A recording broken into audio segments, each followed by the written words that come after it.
একটা ঘন জঙ্গলে থাকত এক চালাক শিয়াল টুনটুনি আর এক শক্তিশালী কিন্তু একটু বোকাসোকা বাঘ বাবলু। বাবলু বাঘ সারাদিন ঘুমাত আর ভাবত, সব খাবার তো শক্তি দিয়েই পাওয়া যায়। একদিন সে খুব ক্ষুধার্ত হয়ে পড়ল। তখন টুনটুনি শিয়াল বলল, বাবলু দা, শুধু শক্তি নয়, বুদ্ধি থাকলে খাবার নিজে থেকেই আসে। বাবলু হাসল, বুদ্ধি টুদ্ধি আমার দরকার নেই।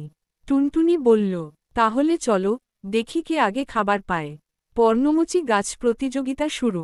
বাবলু জঙ্গলে দৌড়াতে লাগল, চেঁচাতে লাগল। সব পশু ভয়ে লুকিয়ে পড়ল, কেউ খাবার দিল না। কিন্তু টুনটুনি কি করল জানো? সে গিয়ে গাছের নিচে বসে মিষ্টি করে কথা বলল, পাখিদের সাহায্য করল, খরগোশের বাচ্চাকে রাস্তা পার করাল। সবাই খুশি হয়ে তাকে ফল, কন্দ আর খাবার দিল। লাল আপেল ফলাফল। শেষে বাবলু এসে দেখল টুনটুনি পেট ভরে খাচ্ছে। বাবলু লজ্জায় বলল,